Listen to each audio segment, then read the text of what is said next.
కనిపెట్టలేదు సహజం.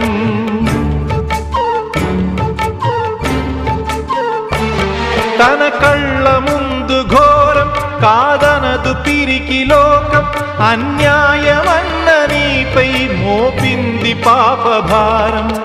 పడతి పరువు కాచే చేవలేని సంఘం సిగ్గుపడకపోగా నవ్వుతోంది చిత్రం. ఆనాటి ద్రౌపదికి ఈనాటి నిగతికి అసలైన అవమానము చూస్తున్నా కళ్ళది.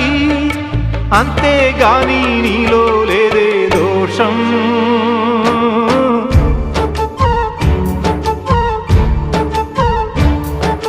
నువ్వేమి చేశావు నేరం?